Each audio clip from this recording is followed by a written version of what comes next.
Selamat malam Bapak Ibu Saudara semuanya. Kita bersyukur pada malam hari ini kita diberi kesempatan untuk berkumpul dan kita memiliki kesempatan untuk bersekutu dalam belajar tentang firman Tuhan maupun juga perintah Tuhan dalam waktu teduh. Waktu teduh yang perlu kita pahami bersama bahwa saat di mana kita benar-benar menyediakan waktu secara khusus dan fokus untuk berkomunikasi dengan Tuhan kita, dengan Allah, baik melalui perenungan firman ataupun juga dalam doa yang kita sampaikan kepada Tuhan. Saat teduh di mana kita benar-benar datang kepada Tuhan dan secara bertanggung jawab berkata kepada Tuhan bahwa inilah aku Tuhan, inilah anakmu yang engkau perhatikan di dalam menikmati hidup ini. Dan seperti halnya jika kita berkomunikasi dengan orang lain, kita perlu satu waktu yang teduh, yang tenang untuk bisa saling mendengarkan gitu. Soalnya kalau kita berada pada satu tempat yang hiruk pikuk, seperti halnya pada saat Elia datang pada Tuhan, ada badai, ada puting beliung, ada gempa, Tuhan tidak hadir di situ. Tetapi Tuhan hadir pada saat sunyi, pada saat angin sepoi-sepoi hadir dalam kehidupannya. Untuk memulai kegiatan kita pada malam hari ini yang akan diminta kesediaan Pak Thomas ya untuk memimpin doa pembukaan. Silakan Pak Thomas. Ya, baik Pak Anton. Mari kita naikkan doa.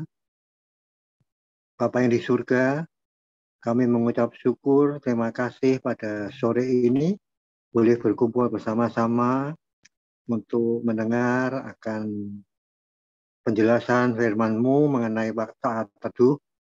Ya Tuhan, biarlah kiranya Engkau sendiri yang hadir di dalam persekutuan ini. Engkau sendiri yang akan memimpin, Mbak Dwi yang akan membawakan ini semuanya. Biarlah kiranya Tuhan berikan juga hikmat dan pencerahan kepada kami semua, sehingga kami boleh mendengar, kami boleh mengerti akan isinya, serta dapat melaksanakannya dengan baik. Kami serahkan Tuhan semua yang ada di dalam persekutuan ini, termasuk semuanya, mulai daripada liturgos, bicara, dan semua kami semua. Tuhan, kami naikkan doa kami yang jauh dari sempurna ini, dalam nama Tuhan kami Yesus Kristus, Juru Selamat kami yang hidup. Amin. Terima kasih Pak Thomas untuk tidak berlama-lama. Silakan Mbak Dwi. Ya. Terima kasih Pak Anton. Selamat malam Bapak Ibu yang dikasihi Tuhan. Malam ini kita akan bersama-sama belajar tentang waktu teduh agar kita dapat berakar di dalam Kristus. Salah satu disiplin rohani yang disampaikan di sini adalah waktu teduh. Saat di mana kita benar-benar menyediakan waktu secara khusus dan secara fokus dengan Tuhan, seperti tadi yang disampaikan oleh Pak Anton dalam pengantar.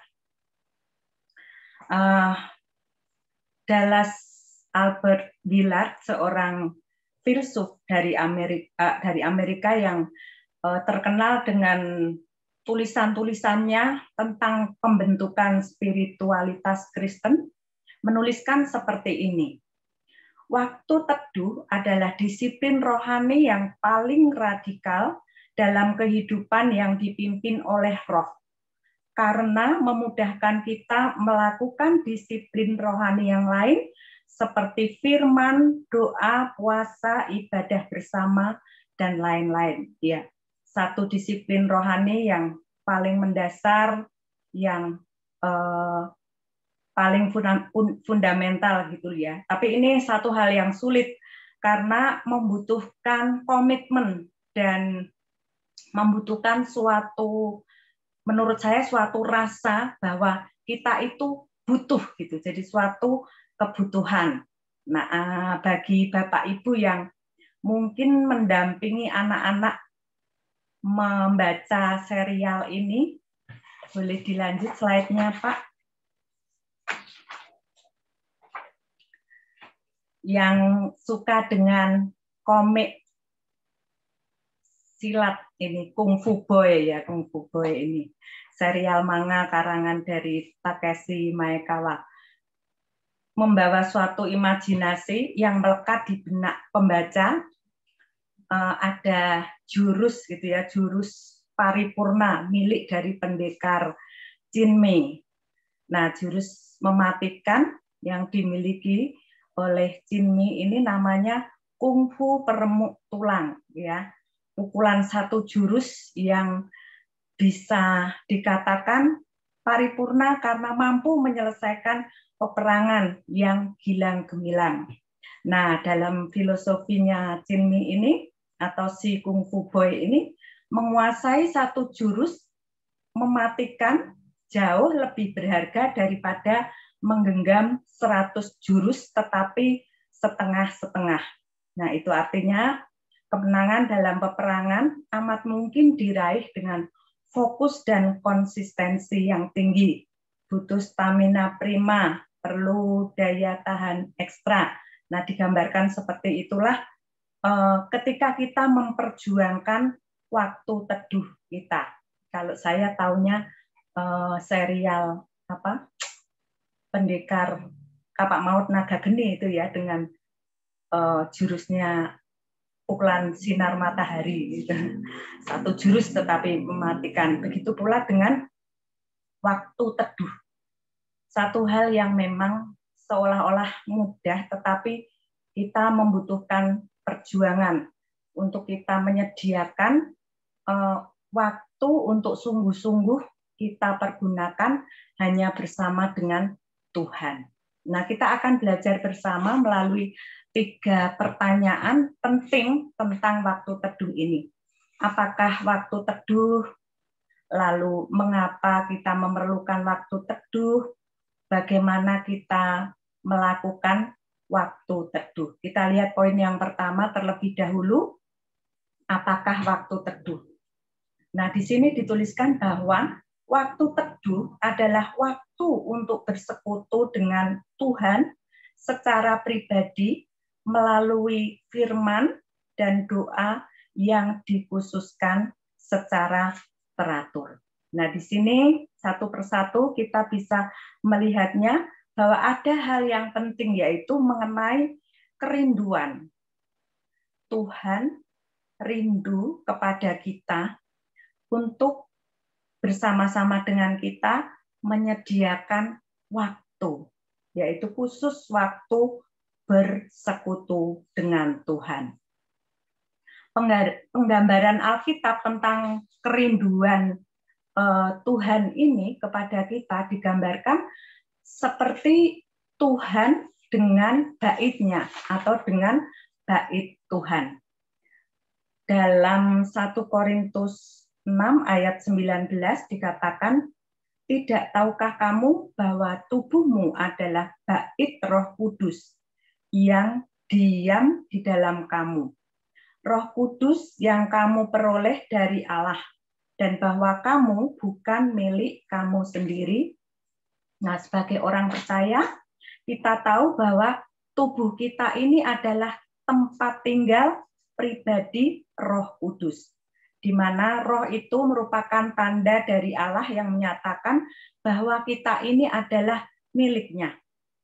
Karena Roh itu tinggal di dalam diri kita dan kita menjadi milik Allah, maka tubuh kita itu kita persilahkan untuk didiami oleh Tuhan, untuk dipakai oleh Tuhan. Jadi semestinya ada keintiman antara saya atau kita dengan Tuhan, menjadi satu bagian. Tuhan rindu rumahnya, yaitu kita. Kemudian penggambaran Alkitab selanjutnya tentang kerinduan Tuhan terhadap kita melalui waktu teduh itu diumpamakan seperti antara pokok anggur dan ranting. Yohanes 15 ayat 5 mengatakan, "Akulah pokok anggur dan kamulah ranting-rantingnya. Barang siapa yang tinggal di dalam aku dan aku di dalam dia, ia berbuah banyak, sebab di luar aku kamu tidak dapat berbuat apa-apa." Nah, pokok anggur dan ranting adalah adanya satu kemelekatan atau keintiman di antara keduanya. Nah, dalam perumpamaan atau kiasan ini, Tuhan menggambarkan dirinya sebagai pohon anggur yang benar, dan murid-muridnya atau kita sebagai ranting-rantingnya. Dengan tetap berpaut kepadanya sebagai sumber kehidupan, kita dapat menghasilkan buah. Kata yang diterjemahkan dengan tinggal ini secara harfiah berarti berdiri tetap dan bukan sekedar tinggal dengan pasif dan tidak menghasilkan apa-apa, tetapi tinggal melekat, tetap menancap kepada sang pokok anggur untuk siap sedia menghasilkan buah. Nah, untuk menghasilkan kehidupan yang bermakna dan berbuah, maka kita perlu yang namanya waktu teduh. Nah, penggambaran Alkitab tentang kerinduan Tuhan dalam waktu teduh kita adalah digambarkan seperti halnya hubungan antara Bapa dan anak. Saya mau mohon bantuan Ibu Yaya untuk membacakannya dari Galatia 4 ayat 6. Karena kamu adalah anak, maka Allah telah menyuruh roh anaknya ke dalam hati kita, yang berseru, ya Aba, ya Bapa. Saya akan melanjutkannya di ayat 7. Jadi kamu bukan lagi hamba, melainkan anak. Jikalau kamu anak, maka kamu adalah ahli-ahli waris oleh Allah. Nah, Bapak Ibu yang dikasihi Tuhan, Tuhan telah menaikkan status kita atau derajat kita dari yang semula hamba menjadi anak. Kita boleh memanggil Allah kita sebagai Bapa.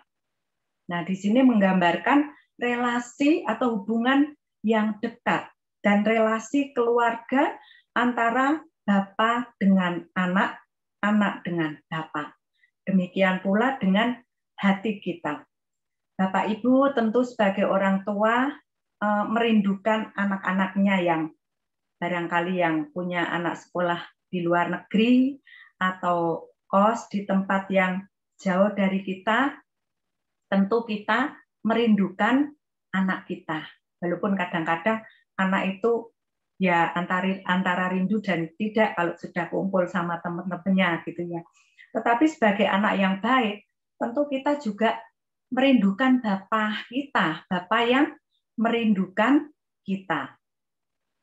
Nah, itulah digambarkan kerinduan Tuhan kepada kita di dalam kita mengadakan waktu teduh seperti halnya hubungan antara Bapa dengan anak. Lalu yang berikutnya adalah digambarkan seperti mempelai laki-laki dengan mempelai perempuan. Boleh dibantu Pak Theo untuk membacakan dari Yesaya 62 ayat 5 melalui slide ini saja, nggak apa-apa. Yesaya 62 ayat 5. Seperti seorang muda belia menjadi suami seorang anak dara, demikianlah dia yang membangun engkau akan menjadi suamimu. Dan seperti girang hatinya seorang mempelai melihat pengantin perempuan, demikianlah Allahmu akan girang hati atasmu. Iya, ikatan antara Tuhan dengan umatnya digambarkan dengan persekutuan atau persatuan dalam pernikahan antara suami dengan istri. Nah, kita ini digambarkan sebagai mempelai perempuannya Allah yang dirindukan oleh mempelai laki-laki. Nah, itu kira-kira gambaran kerinduan Allah kepada kita pada saat kita mengadakan waktu teduh, yaitu Tuhan merindukan kita sebagai baitnya, kemudian sebagai pokok anggur dengan ranting, sebagai bapa dan anak, sebagai mempelai laki-laki dan mempelai perempuan. Semua ini menggambarkan satu relasi antara Tuhan dengan kita, relasi yang sangat dekat. Nah, Bapak Ibu yang dikasihi Tuhan, apa yang dapat disimpulkan dari berbagai pernyataan Tuhan dalam Alkitab mengenai persekutuan kita dengan Dia? Nah, kita bisa melihat bahwa Tuhan menghendaki dan merindukannya, dan kita akan mendapatkan kepenuhan hidup bila kita melakukannya, yaitu melakukan saat teduh. Kita memiliki kepenuhan hidup dalam arti kita memiliki damai sejahtera yang utuh, kita memiliki sukacita yang utuh. Kemudian bagian dari waktu teduh adalah bagian dari kehidupan Kristen yang sebetulnya itu normal atau wajar, karena kita tidak bisa hidup sendiri tanpa melekat pada pokok anggur. Dan kemudian kenyataan kehadiran Tuhan tidak pernah berkurang apabila kita tidak melakukan saat teduh. Hanya kesadaran kita akan kehadirannya menjadi mengendur. Nah, itulah sebabnya kita memerlukan waktu teduh. Kemudian dalam hal apakah itu waktu teduh? Yang berikutnya adalah bersekutu dengan Tuhan secara pribadi. Nah, dalam hal ini kadang-kadang ada orang yang berpendapat seperti ini. Nah, biarkan saja orang lain yang mempelajari Alkitab, orang lain yang berdoa untuk kita. Kita ambil aja pengalaman mereka. Lalu apa yang mereka katakan tentang Tuhan, biarlah itu disampaikannya kepada kita. Terus ada pendapat lagi, bagaimanapun, bukankah itu sebabnya ada pendeta? Nanti kan pendeta yang bisa menerjemahkannya atau melakukannya untuk kita. Bukankah karena kita juga membutuhkan buku-buku rohani atau buku-buku Kristen, kita bisa melihatnya melalui buku-buku itu. Nah, kadang-kadang ada pernyataan-pernyataan seperti tersebut.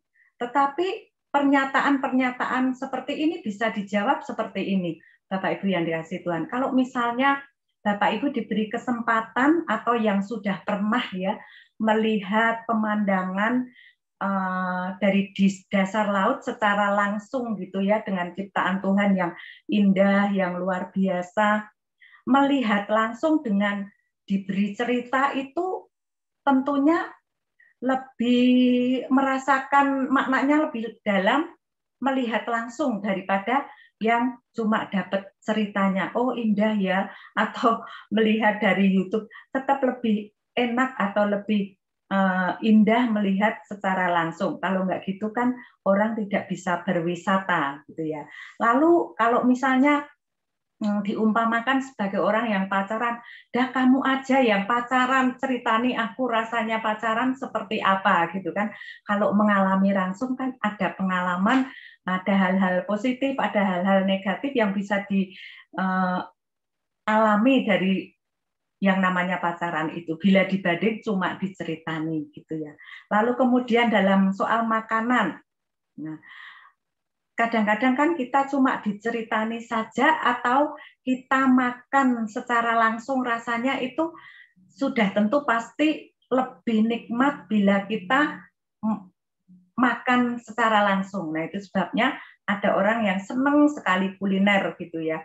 Tapi bagi yang tidak makan, yang dikulineri orang tersebut, ya dapat ceritanya saja, cuma penasaran rasanya seperti apa, seperti itu. Nah, demikian pula dalam hal berdoa gitu ya.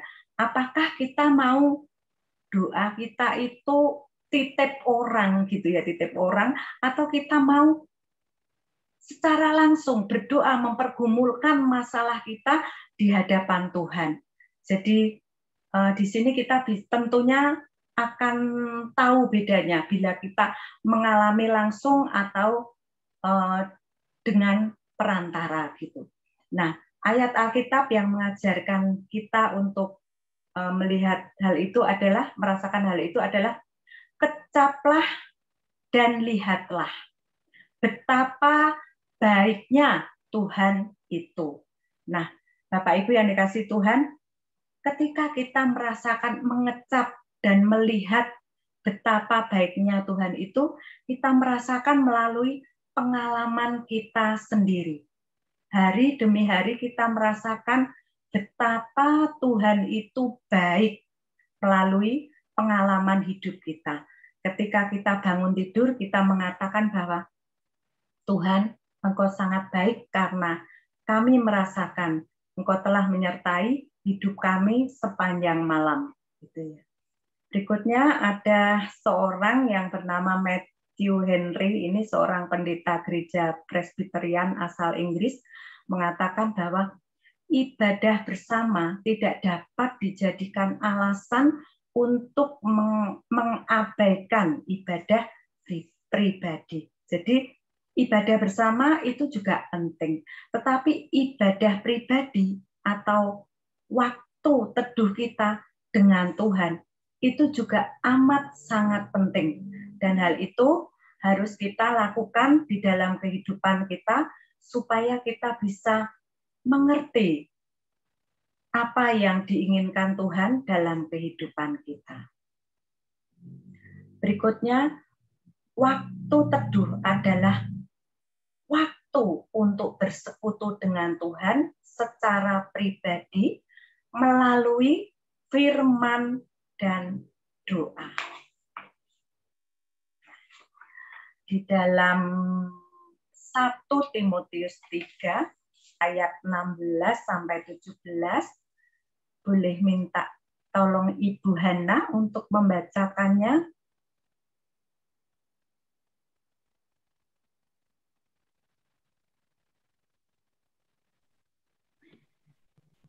Timotius 3 ayat 16 dan 17. Segala tulisan yang diilhamkan Allah memang bermanfaat untuk mengajar, untuk menyatakan kesalahan, untuk memperbaiki kelakuan, dan untuk mendidik orang dalam kebenaran. Dengan demikian, tiap-tiap manusia kepunyaan Allah diperlengkapi untuk setiap perbuatan baik. Terima kasih. 2 Timotius 3, 16 dan 17. Terima kasih, Bu Hana. Nah, firman Tuhan juga mengatakan bahwa Alkitab itu atau firman Tuhan itu pedang bermata dua. Tetapi alangkah baiknya bila pedang bermata dua itu lebih tajamnya mengarah ke kita. Sehingga ketika kita mempergumulkan firman Tuhan, kita bisa mengatakan, oh ini aku banget gitu ya. Ini kok saya seperti ini gitu ya. Dalam waktu teduh kita menggunakan Alkitab sebagai sarana kita mendapatkan pengajaran dari Tuhan. Alkitab adalah memang pedang bermata dua, tetapi biarlah pedang bermata dua itu yang lebih tajam mengarah ke kita. Kita dapat melihat atau mengerti apa yang Tuhan mau melalui kita membaca dan merenungkan firman Tuhan. Mendapatkan pengajaran yang benar, apabila kita melakukan kesalahan, juga firman Tuhan itu mengoreksi kita diperbaiki, dan kita mendapatkan pendidikan yang benar dari Tuhan. Demikian, kita juga menjadi, endingnya adalah menjadi manusia kepunyaan Allah yang diperlengkapi untuk setiap perbuatan baik. Kadang-kadang kita membaca satu bagian firman Tuhan itu sudah seperti kalau misalnya saya guru sekolah minggu gitu kan, kita sering menceritakan cerita itu gitu ya. Tetapi pada saat kita bersaat ini, kadang-kadang kita merasa, oh, saya mendapatkan sesuatu yang baru, gitu ya. Nah, seperti halnya kemarin ketika saya membaca tentang Tuhan Yesus yang disalibkan dan diganti dengan Barabas, gitu ya. Saya juga berpikir bahwa ini harusnya Barabasnya tuh saya, seperti itu. Nah, demikian kalau kita memiliki waktu teduh, kita bisa melihat bagian-bagian firman Tuhan mana yang mengajar kita atau meluruskan langkah kita atau mengoreksi hidup kita. Nah, lalu berikutnya adalah melalui doa, gitu ya. Saya akan bacakannya. Janganlah hendaknya kamu khawatir tentang apapun juga, tetapi nyatakanlah dalam segala hal keinginanmu kepada Allah dalam doa dan permohonan dengan ucapan syukur. Damai sejahtera Allah yang melampaui segala akal akan memelihara hati dan pikiranmu dalam Kristus Yesus. Nah, sangat jelas Bapak Ibu yang dikasihi Tuhan, bahwa kita bisa mengungkapkan isi hati kita kepada Allah Bapa kita, supaya kita mendapatkan damai sejahtera Allah. Kita diberi hak atau diberikan keleluasaan untuk mengungkapkan seluruh isi hati kita, apa yang menjadi kekhawatiran kita, apa yang menjadi kecemasan kita, bahkan apa yang menjadi sukacita kita, kita bisa nyatakan di hadapan Tuhan.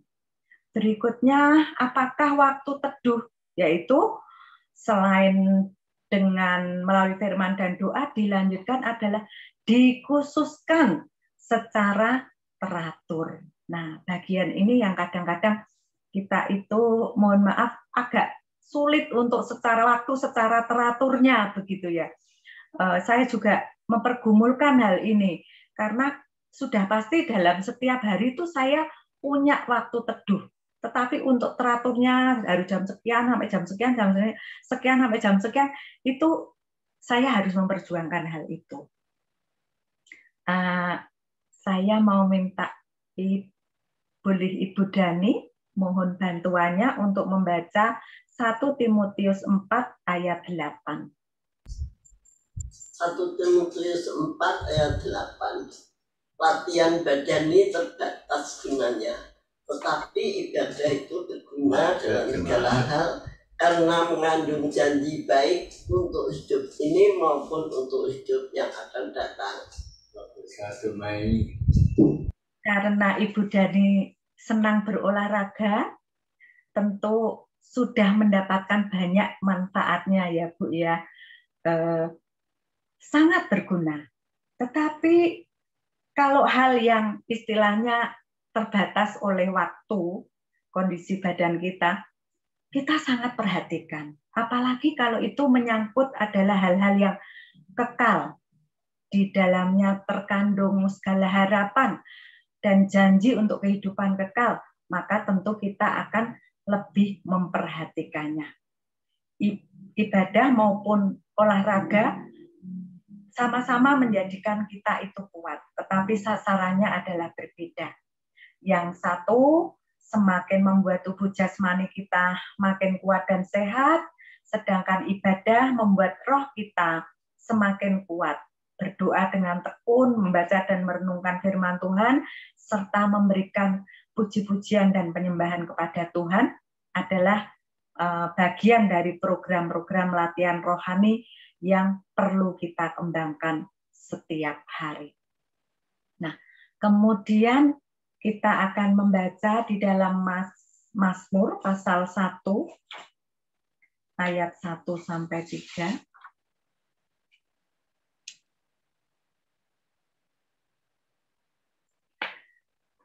Berbahagialah orang yang tidak berjalan menurut nasihat orang fasik, yang tidak berdiri di jalan orang berdosa, dan yang tidak duduk dalam kumpulan pencemooh, tetapi yang kesukaannya ialah Taurat Tuhan, dan yang merenungkan Taurat itu siang dan malam. Mungkin di situ tidak ada. Saya mengambilnya sendiri. Nah, Mark Lucado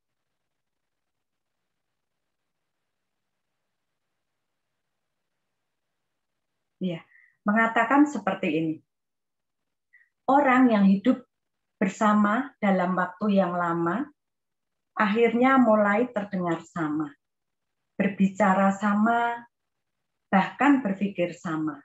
Ketika kita hidup bersama Tuhan, kita akan mengambil pikirannya, prinsipnya, sikap-sikapnya, kita menyerap hatinya, dengan kata lain, menjadi serupa dengan Kristus. Nah, Bapak Ibu, saya ingat ketika praktek IPA gitu ya, kita itu membuat magnet. Ketika kita membuat magnet itu kan digosok-gosok gitu ya, Bapak Ibu. Antara magnet dengan besi itu digosok-gosok terus sampai akhirnya besi itu memiliki daya tarik seperti magnet.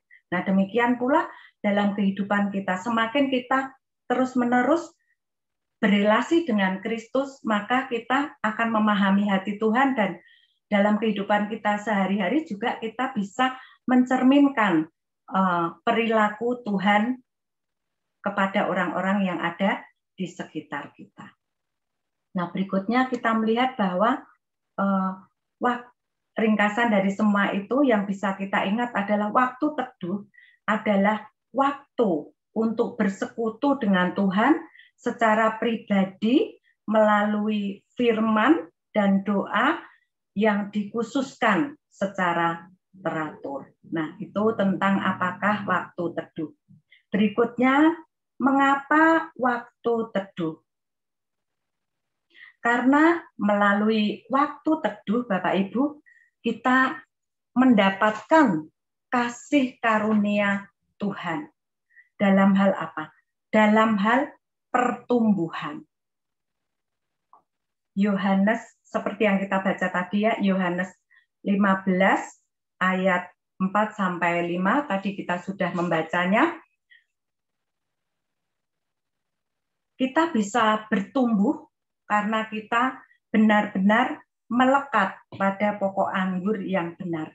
Kita mendapatkan sari makanan yang sehat, sehingga kita mendapatkan pertumbuhan yang baik.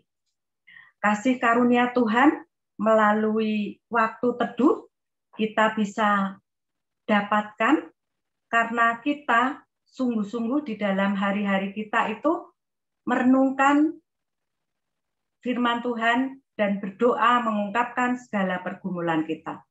Lalu kemudian kita bisa mendapatkan juga kasih karunia Tuhan dalam hal pemulihan. Kita bisa membaca di dalam Matius pasal 11 ayat 28. Saya mau minta tolong Ibu Rita untuk membacakannya. Matius 11 ayat 28. Marilah kepadaku semua yang letih lesu dan berbeban berat. Aku akan memberi kelegaan kepadamu. Pikulah kuk yang kupasang dan belajarlah padaku, karena aku lemah lembut dan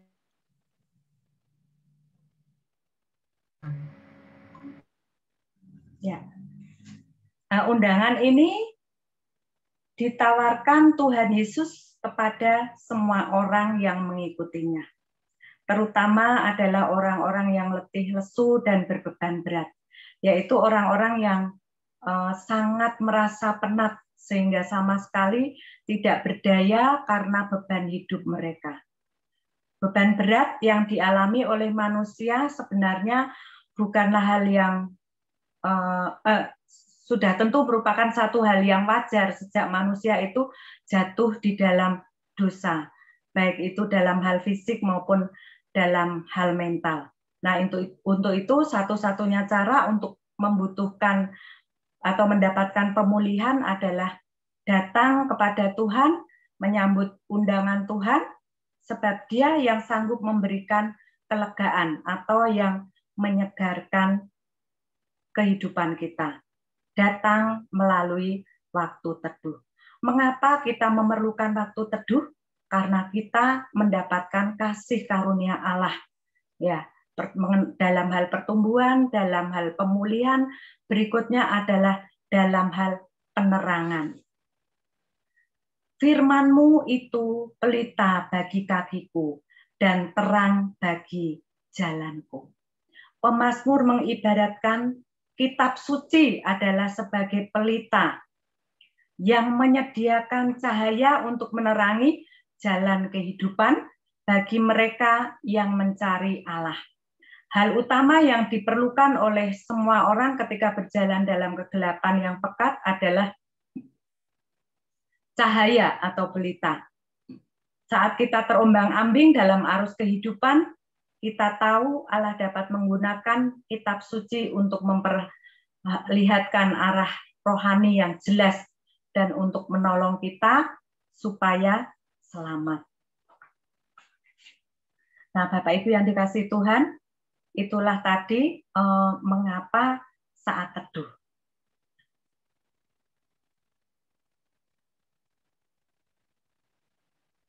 Selanjutnya adalah bagaimana waktu teduh. Kita di sini mendapatkan 3M ya. Menghadap Tuhan, kita langsung saja kita lihat satu persatu. M yang pertama yaitu menghadap Tuhan melalui mempersiapkan hati, tubuh, jiwa, roh yang kita persiapkan untuk menghadap Tuhan. Artinya adalah seluruh hidup kita fokuskan kepada Tuhan. Kembali kita akan melihat apa yang dituliskan oleh pemazmur. Dalam Mazmur pasal 57 ayat 8-9. Hatiku siap ya Allah, hatiku siap. Aku mau menyanyi, aku mau bermazmur. Bangunlah hai jiwaku, bangunlah hai gambus dan kecapi. Aku mau membangunkan fajar. Kalau ingat ayat ini, saya ingat waktu anak-anak muda mengadakan persekutuan di GKMI Rawamangun gitu ya. Kita waktu itu sering mengadakan acara doa malam. Salah satu teman itu senang sekali menyanyi lagu ini. Hatiku siap gitu ya. Ya Allah, hatiku siap. Nah, pemazmur tidak berkata mulutku siap ya Allah, mulutku siap, tetapi hatiku siap ya Allah, hatiku siap. Ini menunjukkan bahwa hati adalah menjadi fokus kita sebelum kita memuji Tuhan. Hati ini berkaitan erat juga dengan jiwa kita. Manusia terdiri dari tubuh, jiwa, dan roh. Dan itu semuanya dibawa untuk menghadap Tuhan. Nah, menghadap Tuhan yang berikutnya adalah melalui memohon pimpinan Roh Kudus. Ya, Kak Niko akan membantu kita membacakan dari Yohanes 16 ayat 13. Yohanes 16 ayat 13. Tetapi apabila Ia datang, yaitu Roh kebenaran, Ia akan memimpin kamu ke dalam seluruh kebenaran. Sebab Ia tidak akan berkata-kata dari dirinya sendiri, tetapi segala sesuatu yang didengarnya itulah yang akan dikatakannya, dan Ia akan memberitakan kepadamu hal-hal yang akan datang. Ya. Kehadiran Roh Kudus dalam diri kita berfungsi sebagai penolong bagi kita untuk mengenali kebenaran-kebenaran yang Allah ajarkan untuk kita. Nah, untuk itu kita mohon pimpinan Roh Kudus dalam waktu teduh kita untuk memampukan kita mengerti setiap kebenaran yang Tuhan ajarkan dalam hidup kita tentang kebenaran tersebut. Jadi bagaimana waktu teduh? Yang pertama menghadap Tuhan dengan mempersiapkan hati kita, yaitu tubuh, jiwa, roh yang siap menghadap Tuhan. Dan berikutnya dengan memohon pimpinan Roh Kudus, yaitu mohon Roh Kudus memberikan hikmat untuk mengenal Tuhan dalam kebenarannya. Beberapa hal yang dapat kita lakukan saat menghadap Tuhan adalah kita mencurahkan seluruh isi hati kita kepada Tuhan. Kita memuji dan menyembah Tuhan. Kita membaca bagian Alkitab. Nah, kalau di situ dituliskan dari Mazmur, tidak harus dari Mazmur. Nah, bisa dari bacaan-bacaan yang lain. Lalu mendengarkan lagu, memainkan musik, menuliskan doa, itu kira-kira seperti itu. Berdiam diri di hadapan Tuhan dan lain-lain. Lalu yang berikutnya adalah bagaimana waktu teduh, yaitu dengan mendengarkan Tuhan. Mendengarkan Tuhan itu kira-kira apa yang terkandung di dalamnya, yaitu dengan membaca firman Tuhan, membuat perencanaan bacaan seperti yang kita lakukan di dalam Gema, itu juga bisa menjadi salah satu bagian dari waktu teduh kita. Lalu kemudian barangkali kita punya bahan-bahan penuntun, seperti waktu kita ulang tahun ke-33 ada bahan penuntun dari panitia. Kemudian barangkali kita ada pokok pikiran yang bisa dituliskan, ada ayat-ayat yang berkesan, kita bisa merenungkannya, kita bisa membacanya berulang-ulang. Nah, Matius 5 ayat 6 mengatakan, berbahagialah orang yang lapar dan haus akan kebenaran, karena mereka akan dipuaskan. Bagi yang pernah mengalami kelaparan dan kehausan, karena sudah tidak ada lagi makanan atau tidak ada lagi yang mau dimakan, nah, betapa berharganya, ibarat kata 1 sendok nasi pun berharga, dan setitik air pun sangat berharga. Kebahagiaan orang lapar dan haus adalah ketika mereka mendapatkan makanan dan minuman.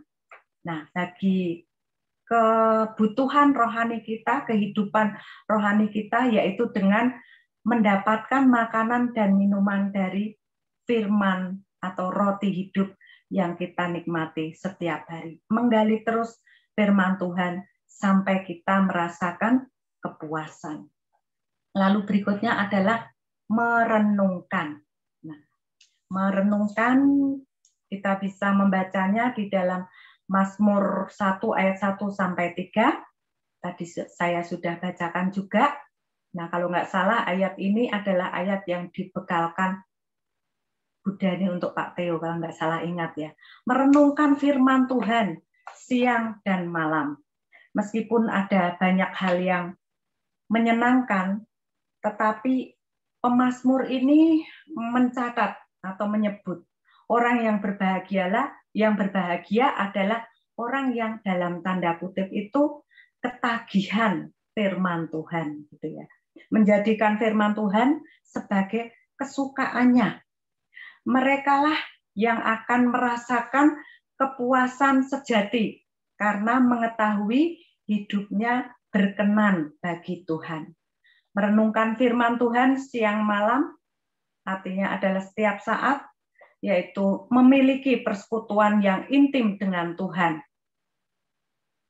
Dan dimungkinkan orang tersebut akan menerima sumber hidup yang sejati, yang tidak akan pernah habis dari Tuhan.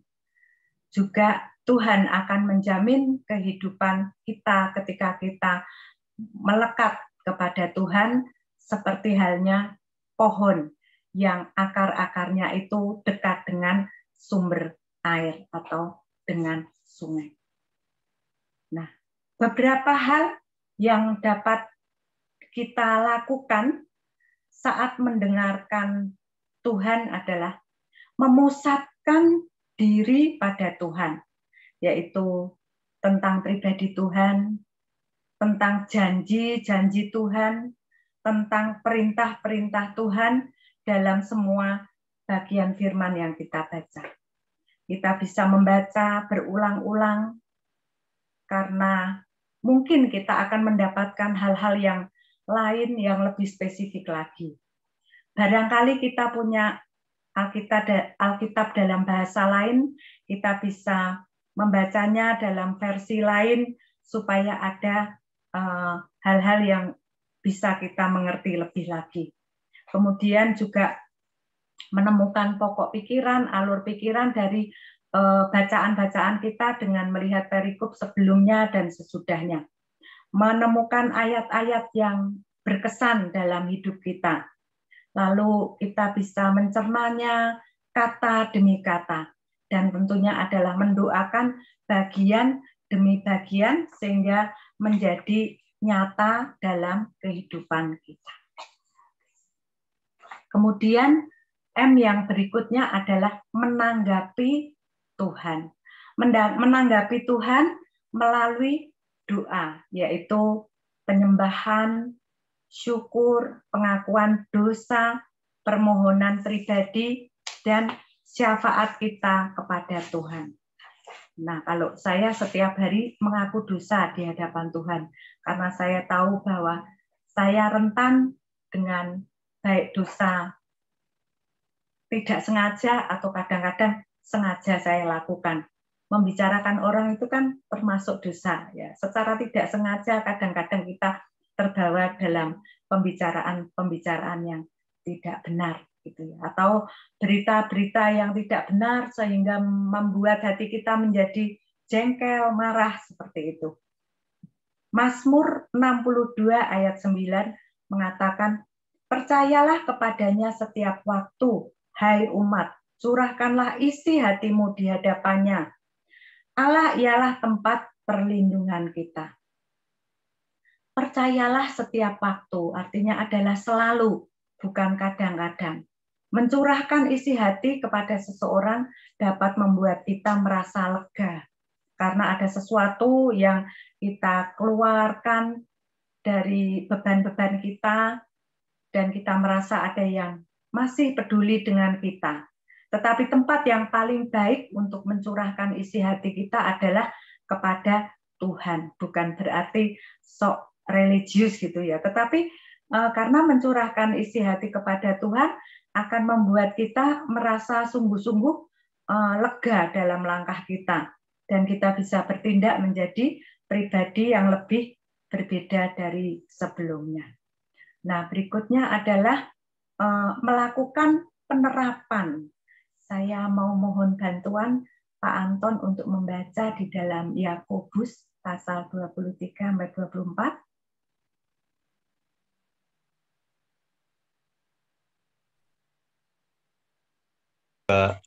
Dwi, ya.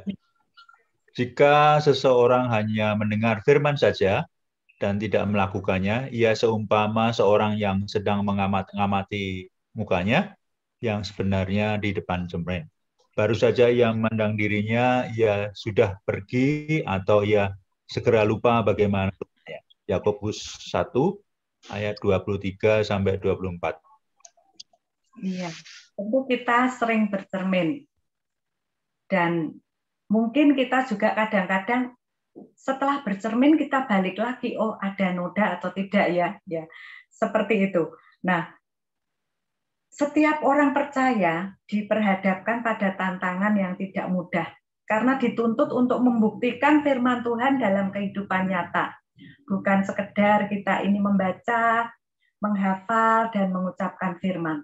Tuhan Yesus meminta kita untuk menjadi pelaku firman. Nah, melakukan penerapan ini secara spesifik apa yang bisa kita terapkan dalam kehidupan kita. Misalnya kita merenungkan tentang pengampunan. Apa yang bisa saya lakukan? Oh, saya memiliki ganjalan terhadap si A. Secara spesifik saya datang kepadanya meminta maaf apabila saya ada kesalahan. Lalu membagikan firman tersebut kepada mungkin kita punya sahabat, kita mendapatkan hal yang bagus dari perenungan kita, lalu kita bisa sharingkan dengan dia. Lalu periksa. Nah, periksa dalam hal ini adalah firman itu kita pakai untuk memeriksa diri kita. Sehingga kita bisa benar-benar mengerti bahwa kita memang harus dikoreksi oleh firman Tuhan. Seperti itu. Nah, itulah kira-kira M yang ketiga, yaitu menanggapi Tuhan. Lalu kita beberapa hal yang bisa kita lakukan dalam menanggapi Tuhan ini adalah membuat catatan penerapan. Lalu mengingat kembali berkat-berkat yang Tuhan berikan dalam hidup kita. Baik itu dalam waktu teduh kita sebelum makan atau apapun waktu yang kita miliki. Lalu membagikan berkat dan penerapan tersebut kepada orang lain. Lalu menulis rencana-rencana hari ini terkait dengan apa yang telah kita renungkan. Dan kita menyerahkan kepada Allah dalam terang firman-Nya. Nah, itu 3M mengenai bagaimana berwaktu teduh, yaitu menghadap Tuhan dengan mempersiapkan hati dan memohon pimpinan Roh Kudus. Lalu mendengarkan Tuhan melalui membaca firman Tuhan dan merenungkan firman Tuhan. Menanggapi Tuhan atau meresponi Tuhan dengan mengungkapkan doa dan melakukan penerapan. Henry Joseph Michel Nouwen, ini seorang pastor Katolik dari Belanda, menuliskan seperti ini. Dimulai dengan menyediakan waktu dan tempat bagi Tuhan, dan hanya Tuhan saja. Jika kita sungguh meyakini bahwa Tuhan bukan saja ada, tetapi juga hadir secara aktif dalam hidup kita, Dia menyembuhkan, mengajar, dan membimbing kita, perlu menyediakan waktu dan tempat di mana kita dapat memberikan perhatian kita kepada Tuhan dengan tidak terpecah. Yaitu artinya fokus. Nah, petunjuk-petunjuk bagi kita, ini sebetulnya petunjuk praktis, yaitu dengan penyediaan waktu. Waktu yang terbaik menurut kita, dan juga secara teratur. Kemudian penyediaan tempat. Tempat yang tentunya bagi kita mungkin adalah tempat yang tenang. Ada juga sih orang yang bisa saat teduh dalam kondisi yang ramai. Kalau saya lebih suka tempat yang tenang dan tempat yang tetap. Nah, menurut saya kalau kamar saya adalah tempat yang tenang dan tetap. Tapi mungkin Bapak Ibu punya tempat atau waktu yang berbeda-beda. Kemudian menetapkan rencana. Saya mau menetapkan jam sekian sampai jam sekian setiap hari, sehingga itu sebagai suatu waktu saat teduh saya atau waktu teduh saya. Kemudian saya menetapkan di mana sebagai tempat waktu teduh saya. Nah, kemudian setelah itu kita berbagi waktu teduh. Nah, ini seperti halnya kita bertemu dengan teman, sharing tentang apa yang kita peroleh. Nah, Bapak Ibu, kadang-kadang kita tidak bisa bertemu dengan teman kita, tetapi kita bisa melakukannya melalui chatting WA atau apapun yang bisa sarana apapun yang bisa kita lakukan dengan tujuan untuk menghidupkan firman Tuhan yang telah kita baca. Nah, ini pemrograman waktu teduh, robot waktu teduh. Mungkin bisa untuk mengingatkan, mungkin bisa juga untuk robot ini aja yang berwaktu teduh, saya yang mendengarkan. Ini ilustrasi saja Bapak Ibu. Nah, kemudian kita melihat satu tulisan dari seorang yang mengatakan demikian, Richard James Foster, seperti ini. Kita dapat menggunakan semua teknik dan metode yang tepat. Kita dapat menggunakan liturgi yang terbaik. Namun kita belum bersekutu dengan Tuhan sampai roh menyentuh roh. Nyanyian, doa, pujian, semua dapat mengantar kita bersekutu dengan Tuhan. Tetapi persekutuan dengan Tuhan lebih dari semua. Itu artinya semua yang di atas itu adalah sarana. Sarana yang bisa kita pergunakan. Tetapi inti pentingnya, apakah roh kita itu sudah bertemu dengan roh Tuhan? Apakah kita sudah benar-benar mengalami saat teduh itu berjumpa dengan Tuhan, walaupun mungkin tanpa sarana liturgi, tanpa sarana apapun. Kalau kita di tempat yang jauh gitu kan, sulit mencari sarana-sarana seperti itu. Nah, itu kira-kira Bapak Ibu yang sedikit bisa saya simpulkan adalah waktu teduh itu adalah waktu untuk bersekutu dengan Tuhan secara pribadi melalui firman Tuhan dan doa yang dikhususkan secara teratur. Lalu mengapa waktu teduh?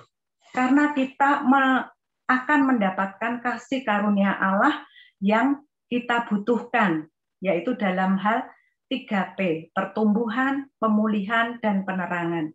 Kemudian bagaimana waktu teduh itu dapat diringkaskan dalam 3M, menghadap Tuhan, yaitu dengan mempersiapkan hati, memohon pimpinan Roh Kudus. M yang kedua, mendengarkan Tuhan. Lalu M yang ketiga adalah menanggapi Tuhan atau meresponi Tuhan dengan mengungkapkan dalam doa ataupun melakukan penerapan dan melakukan sharing dalam keseharian kita dengan teman-teman kita. Ayat penutup yang disampaikan di sini adalah Yohanes 15 ayat 4. Tinggallah di dalam aku dan aku di dalam kamu.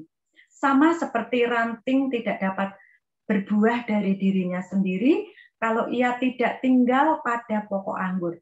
Demikian juga kamu tidak berbuah jikalau kamu tidak tinggal di dalam aku. Saya ingat pada masa lalu begitu ya, Pendeta Andreas Parwadi itu membeli pohon mangga, pohonnya itu kecil dan buahnya itu bagus. Belinya itu dari tukang pohon yang lewat gitu ya. Saya ingat waktu itu 50.000 karena tertarik dengan bentuknya, lalu Pendeta Andreas Parwadi membelinya.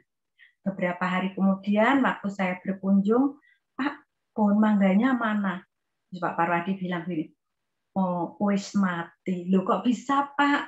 Nah, ternyata waktu saya sireme, saya angkat, itu nggak ada akarnya. Jadi Pendeta Andreas Parwadi itu membeli ranting ya batang yang nggak ada akarnya, yang istilahnya itu dipotong karena ada buahnya. Nah, tetapi karena itu tidak tinggal di dalam pokoknya dan tidak ada akarnya, maka buah itu lama-lama menjadi busuk dan pohonnya juga lama-lama menjadi kering.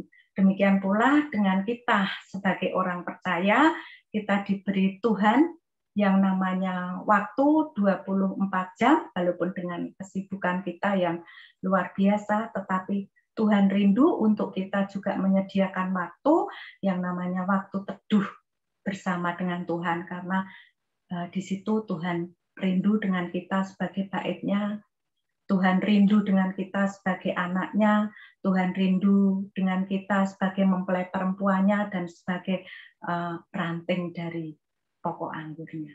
Demikian yang bisa saya sampaikan. Jika ada waktu, saya ingin ada yang sharing, terutama dari bapak-bapak yang sangat sibuk, bagaimana menyediakan waktu untuk waktu teduh, gitu ya, supaya bisa berbagi pengalaman.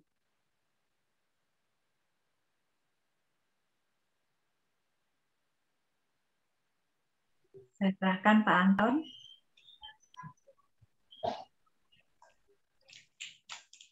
Terima kasih Mbak Dwi untuk pemberitaan pada malam hari ini.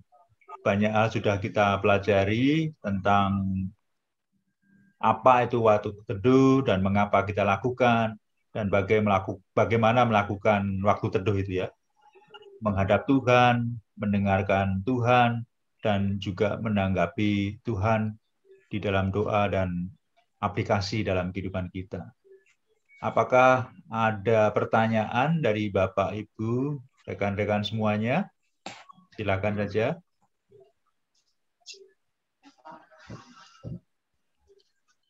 Sepertinya tidak ada Mbak Dwi, jadi semua sudah jelas. Tinggal Bapak Ibu, rekan-rekan melaksanakan ya dalam kehidupan sehari-hari. Dan ada banyak hal yang menjadi rahasia ilahi, tetapi kita bisa melakukannya sesuai dengan kapasitas kita masing-masing. Kita tutup dalam doa, dan untuk ini mohon kesediaan Pak Edi untuk tutup dalam doa. Silakan Pak Edi.